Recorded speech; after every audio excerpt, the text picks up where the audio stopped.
Hey, what's up, y'all? So we had a good question today by Flywad3 from YouTube. Cool name, awesome name. He says, "Hey Jacob, what do you mean by intensity level? Do you mean just adding heavy weights that you can just lift, or do the exercise explosively?" And the reason he's asking this question is because often I say to people that it's the intensity during our workout that determines how much super compensatory effect our recovery gives us. So it's our intensity that ultimately determines how much we improve. And so I always talk about increasing your intensity. And he's saying, well, what exactly does that mean? Which is a fantastic question. Does it mean just lifting heavier weights, or does it mean moving more explosively? And if so, how do you track that? So, for a lot of the lifting exercises, yes, it does mean increasing the weight that you can do. Because as you increase the weight, you're increasing in an objective manner the strength that you have. Let me give you a few other options that you have. And first of all, let me just say, in order for you to objectively be able to say you're increasing intensity and thus know if you're going to be improving, you got to track. If you're not tracking, you really don't have anything except for your own gut feeling of whether you're intense or not. So, and that's really subjective, and it's not going to be accurate. And I will say that I believe that training with data, meaning tracking and also having data about how intense you're training, is a big part of the future for high-end training, because training with data just changes the entire game. It changes how you adapt. It changes everything. So anyways, tracking and training with information. One of my favorite tools, and I know that right now this is not in everybody's reach, is I like the myotest. And what this is it is a contraption that you can put around your waist, or you can put on the bar, and it will tell you how fast the bar is accelerating. It will tell you how high you jumped off the ground, how long you were on the ground. It will also tell you your velocity, your acceleration, your power. It gives you all this information for every rep. So when I'm training an individual client, or sometimes also when I'm training myself, I use this so I know, for example, if I'm doing jump squats, I know that I had a more intense jump squat session today than I had last week because I'm jumping higher, or because I'm actually outputting raw data that is more intense, more muscular, explosive activity. So this is expensive. It will run you about $1,000, but I am working with the owners of this. I am in contact with them, and they have said that they're also working on a cheaper way to do this.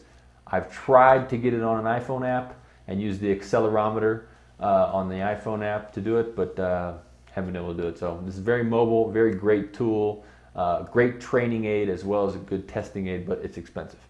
So another way you can do that, which is cheaper, is you could use something like an iPad or an Android phone and have it recorded. What I like to do, let me see if I have this. I have a tripod that I like to use with my phone.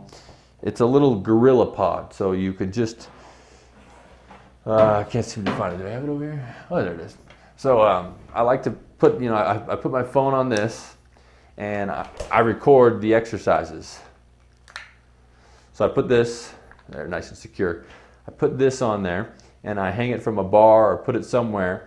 And if you did this, you could also use another app to see how fast you were going from point A to point B.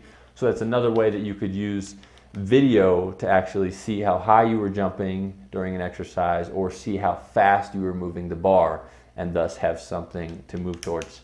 There's an app called Coach's Eye for the iPhone, and that's by the same people who make Camtasia Studio, for those you know, and it's to help you analyze video, and athletes moving in a video. So that may be one way for you to do that, using a computer, iPad, or iPhone app. For sprinting, you can use, there's an app that you can set this up on one end, and you can actually time how fast you're sprinting. So sprinting is one of the exercises we do, and I highly recommend you time it, because sprinting at slow speeds or not pushing yourself to that limit is not going to be of maximum benefit to you. So timing your sprints.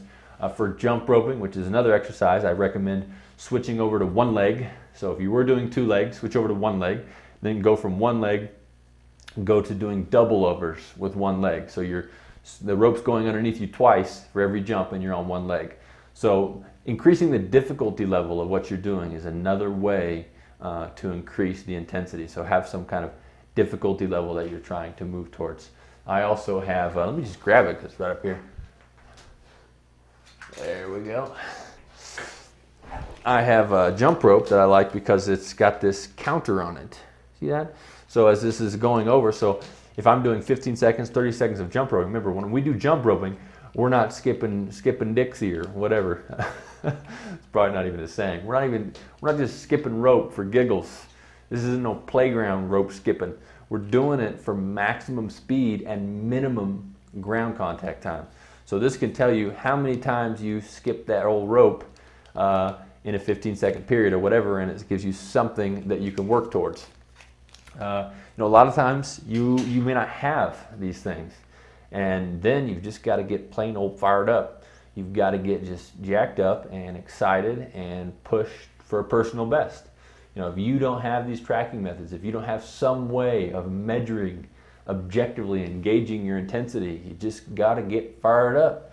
So that's pretty important. But if you can, find a way to objectively test, because it can really make a big difference. Other ways you can do is you can add elastic bands. See if I got some of these. There we go. So I like to use these nice strong bands.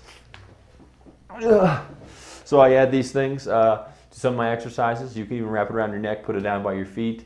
You can do a lot of things with them. So this increases the eccentric intensity of your exercises. And as I mentioned before, you can do things by one leg. So you can do exercises that you were doing with two legs and doing off one leg. Another thing you can do is increase the height. For example, if you're doing shock drops are a way of, for example, you start with 30 inches and you drop and you stick the landing, and then you increase it. So as you increase the height for certain plyometric activities, you're increasing the intensity. And obviously in all these, you don't want to increase the intensity before you're able to do it safely. You don't want to just go out there and just like, okay, I'm going to jump off a building or whatever, or my roof or some silly stuff like that. Incrementally increasing the intensity. You can only increase just a little bit at a time, so that's very important. Another thing you can do is add a weighted vest or hold a weight while you're doing certain exercises. But again, don't do that before you're ready, before you haven't already kind of maxed out your intensity for a certain thing. For example, if you're jump roping and you can already do double overs one leg all day long, maybe it's time for you to add a weighted vest. Or maybe it's time for you to, if you have like a power jumper or some type of elastic resistance, you can add that. So again, that's something you can do little by little. So the real key is whatever activity, whatever movement it is you're doing, is to reach to the next level of intensity, to get to your next best for those exercises. Obviously, with the jump manual, we lay out what those exercises are that are going to carry over to you jumping higher. But each one of those exercises has to increase, especially the most important ones. You can't just do well in one of those and expect it to carry over to all the others. So I hope this helps you to kind of get a feel for what it means to increase the intensity of your workout. What it does not mean is sweating more or doing more repetition. It means a more explosive repetition. So it means doing higher quality. So we're only talking about the quality of our workout, not just saying, oh man, I feel a burn today, I'm sweating. That is not, that type of intensity is not what we're looking for to increase how high you jump. So hope this helps you out. If you have questions, post them below and I'll let you know. And I'll talk to you soon, guys. Bye-bye.